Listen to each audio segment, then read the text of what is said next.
Now that iShowSpeed has left the island of St. Lucia, let's unpack and see how impactful his impact was. Just before coming up here, I did run the numbers in YouTube, and less than 24 hours, it's already over 4 million views only on YouTube. I haven't even checked the Twitch views, etc., etc. It's over 4 million views. That is huge. Shout out to the organizers, the security team locally that was taking care of him, together with the individuals that was showing him around and bringing him to those spots, because I did highlight in my previous videos a few places that I would like him to visit. He did go to mostly all of those places, so I just want to say big up to you guys. Shout out to the Castries Comprehensive Secondary School for representing the island on that scale. I think every single one of the students were either outside in the yard or on the sidewalk by the road, shouting out Speed's name, representing for the island. When I saw that, I was like, yes, we came out in droves, in numbers, and we are representing. So shout out to you as well. Also, shout out to, I believe, the Cameron Henry or the Camille Rennie School. When they were passing by, you guys were all out there with the teachers as well. Shout out to that security guard who snuck in that high five at the very end. I did see that. Big up to you. If you have any kids that follow iShowSpeed, I'm assuming they will be elated, very proud of that one there. So I just want to big up Darren Sammy for bowling to iShowSpeed, playing a game of cricket in the heart of Castries on the Derek Walcott Square. The only bone I have to pick with Sammy is he was bowling too fast, in my opinion, for to iShowSpeed. Just give him a little cherry, let him hit that for 6. We say the national wood, and we out of here. But you know, it was nice to watch. It was funny. He did hit one for 6. Of course, they did echo that national wood. So big. So big up to yourself. I really like the fact that Nathan the Destroyer Ferrari got a chance to spar with iShowSpeed.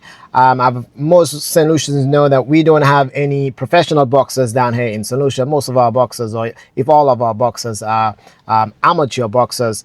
And usually what happens, or the plan usually is, they would get a few fights under the belt before they go to semi-pro or professional, where the money is way more.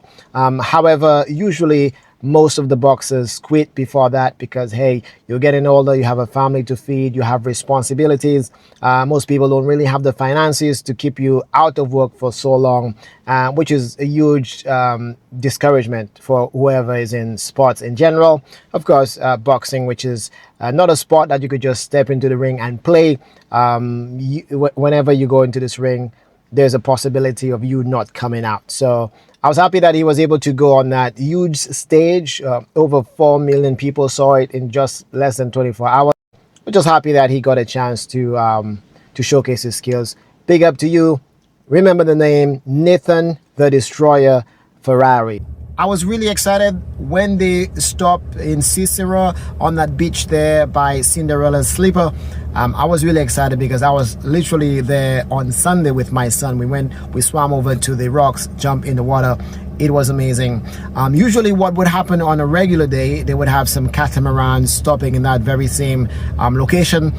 Some of the young people from the community would go on the rocks, jump down, do some flips, etc. They would swim to the boats because they would pay them, give them money, and of course go back onto the cliff there as well. That's how they kind of do the hustle. They make the money. It is amazing. It was really nice that they highlighted that moment. So fellas on the boats, don't be stingy. Let the guests see that. If they decide to give them some money, let them do that. You know what I mean? So we're not disrespecting any hustle around here. Most of the locations that I gave, and I said, hey, I would like him to visit those places, he actually went to most of them. So I was really excited about that. Like I said, the people who was taking him around knew exactly where they were going, how long they wanted to stay there. They gave him the sea moss, and I think that was what kept him up, gave him the energy to do what he was doing.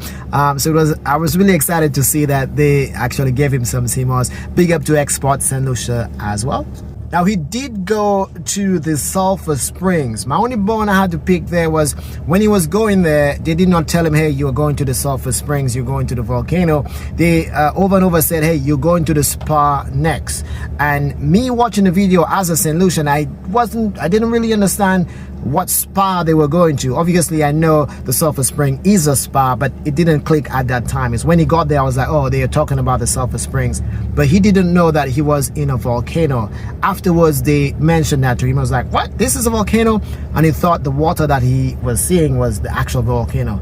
Yes, he was in the crater, but if you go a little bit higher up, you can actually see the water boiling up and the smoke, everything. You can actually get that experience. I think it is important, now if you are very new to the area, that you see that top part first before going in the actual water. I think they dropped the ball just on that one, but the experience was nonetheless amazing. The woman with the shea butter, big up to yourself. You represent there for us, you know what I mean? You make sure you dab him up, make sure he enjoy it, and he was enjoying himself. He wanted to stay a little bit more there as well. The overall experience, to me, it was amazing. We represented St. Lucia on a very high level, because if you look at it under a microscope, you'll always find things to do better. And I'm excited that we won the first island to go through this, so we were able to see what the other islands doing and try to correct it and try to fine-tune it.